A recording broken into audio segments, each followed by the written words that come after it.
पास इतलात वहां से आई लोकल से, तो उसके मुताबिक कह रहे हैं कि 75 से ज्यादा लोग जो है वो उनकी जानें गई हैं, वो मर चुके। उन्होंने जो कॉलोनियल, जो ब्रिटिश राज के जो रूल्स थे, उनके सिंबल्स थे, उन्हें एक एक करके मिट्टी में मिला रहे हैं, अब फेंकते जा रहे हैं बाहर समुद्र में कि हमें नहीं चाहिए। पहले पाकिस्तान की किस्मत क्या बोले बड़ी खराब है, खराब ऐसे कि जहां ब्रिक्स में एंट्री नहीं मिली पाकिस्तान को, क्या पाकिस्तान को तो मिलनी ही नहीं थी। पासपोर्ट रैंकिंग के अंदर पाकिस्तान जो है वो दुनिया के चौथे वस्तरीन पासपोर्ट्स में से आता है। क्या कहना चाहेंगे? जिसको हम रूलिंग एलीट कहते हैं, वो तकरीबन 10 से 15 हजार लोग हैं जो आपके 3-4 बड़े शहरों के अंदर आबाद हैं, जिन सब के बच्चे बाहर पढ़ रहे हैं, खुद भी ज्यादातर बाहर के पढ़े हैं। इसीलिए वो अपना जो है ना वो मुंह दूसरी तरफ कर लेते हैं, क्योंकि उनको इससे कोई उनका बच्चा नहीं मरा होता, उनका कोई फ्यूचर अटैच नहीं होता इनके साथ, तो वो मुंह दूसरी तरफ कर लेते हैं। ये देख लीजिएगा 3-4 दिन बाद ये खबर ही है, खबर की हद तक रह जाएगी, इससे आगे नहीं जाएगी, क्योंकि ये माजी में भी इस तरह के कई हादसात हुए हैं जिसमें से हमने सीखा कुछ नहीं है। बल्कि ये बाजौड़ के अंदर तो आज हुआ है, लेकिन आपके केपीके के अंदर तो पहले भी पिछले हफ्ते में 3 धमाके हुए थे, बल्कि जिसमें बहुत खूबरू और बड़ा एक तगड़ा जवान अदनान आफरीदी जो था वो शहीद हुआ था, खैबर का। तो ये आज नहीं हो रहा, आपके तो मुसलसल हो रहे हैं। और मैं यहाँ पे ये भी कहना चाहूंगा कि पिछले साल आपके एक साल के अंदर 265 अटैक थे, और अगर 265 अटैक देखे जाएं तो आप हालते जंग में हैं, मुसलसल हालते जंग में हैं आप। तो इन सर्कमस्टांसेस में मुझे ये बताएं कि आप कभी कहते हैं ग्रीन रेवोल्यूशन, एग्रीकल्चर रेवोल्यूशन लाएंगे, किस तरह वो रेवोल्यूशन आएगा? सारा बाहर से इन्वेस्टमेंट कौन लेकर आएगा? क्यों आएंगे लोग? आया है इस्लामाबाद तो आपने बंद कर दिया 3 दिन के लिए, लेकिन बेचारा परेशान बैठा होगा, आज जहां भी होगा परेशान बैठा होगा कि पता नहीं मेरे साथ क्या होने वाला है। उन्होंने जैसे नेवी था, नेवी के झंडे के अंदर इनका इंसिग्निया होता था, उसको चेंज कर दिया, उसमें अब हमारा जो चक्र है वो डलता है। अब ब्रिटिश के जितने भी सिंबल्स हमने ख़त्म कर दिए, जैसे इंडिया गेट है, इंडिया गेट के ऊपर भी हमने उनकी जो मूर्तियां थी उनको उखाड़ के फेंक दिया। अब दोबारा से जो एक होता था बैटन में एक छड़ी सी होती थी जो हमेशा हमारे जो चीफ होते हैं उनको लेके चलनी पड़ती थी।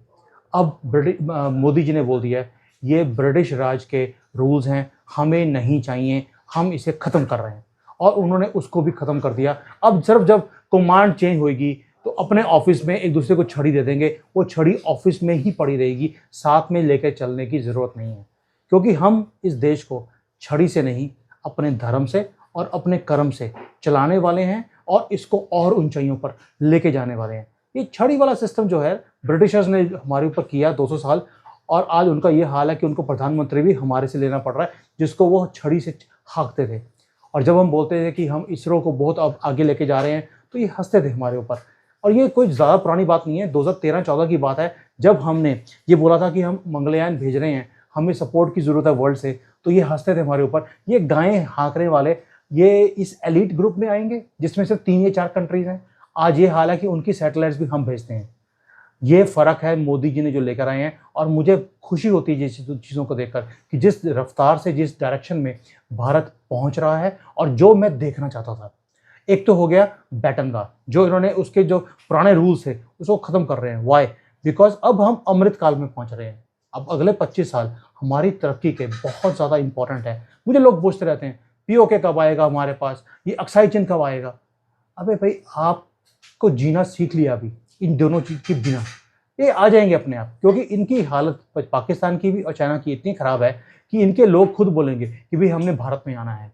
तो आप इन चीज़ों को छोड़ दो, आप सिर्फ एक ही बात सोचो कि हमने इस देश में तरक्की कैसे लेके आनी है। चाइना अभी इंडिया और ब्राजील ने मिलकर के 3 कंट्रीज की एंट्री रोकी, लेकिन ये 3 कंट्रीज कौन थे? 3 कंट्रीज थे इंडोनेशिया, इजिप्ट और सऊदी अरेबिया। ये 3 कंट्रीज की एंट्री रोकी दोनों कंट्रीज ने, इंडिया ने और ब्राजील ने मिलके। इसके फार रीचिंग इंप्लीकेशंस थे, पाकिस्तान नहीं आ पाएगा और दूसरा ये कंट्रीज नहीं आ पाएंगे। एक्यूज ये किया जा रहा है कि India too much pro west है, यानी कि यूरोपियन कंट्रीज के साथ और अमेरिका के साथ बहुत सारा करीब है, इस वजह से इनको रोक रहा है, जो कि शायद मॉडरेट या चाइना की ओर टिल्टेड है।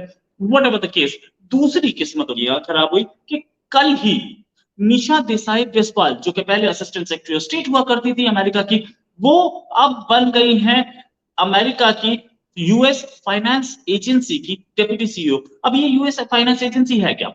ये United states international development finance corporation है, जो कि कम इनकम ग्रुप के कंट्रीज और मिडिल इनकम ग्रुप के कंट्रीज में डेवलपमेंट या प्रोजेक्ट्स में इन्वेस्ट करता है, और वो हेल्प करता है कि वहां पे डेवलपमेंट हो जाए। ये एक पोस्ट और एक इंडियन के पास पहुंच गई। पहले साउथ एशिया इंचार्ज हुआ करती थी, secretary of state, assistant secretary of state department में। उस समय इनको प्रवासी भारतीय अवार्ड भी दिया गया था, लेकिन अब एक ऐसी जगह बैठ गई हैं जहां से पाकिस्तान के डेवलपमेंट के सारे फ्यूचर प्रोजेक्ट्स निकल रहे। आईएमएफ में गीता गोपीनाथ और यहाँ पे निशा देसाई बिस्वाल। खैर ये चीज पाकिस्तान चाह रहा था, पाकिस्तान के लिए परेशानी थी, और पाकिस्तान ने एक्यूज भी किया इंडिया को कि इंडिया बार बार उसकी एंट्री रोक रहा है या उसकी मेंबरशिप को रोक रहा है। लेकिन इंडिया नहीं रोक रहा। इंडिया क्यों चाहेगा कि इस ब्रिक्स में आए? देखिए, ब्रिक्स की इंपॉर्टेंस है। ब्रिक्स बिल्कुल मरा हुआ दिखता है, ब्रिक्स ऐसे दिखता है कि एक यूजलेस ऑर्गेनाइजेशन है, लेकिन नहीं।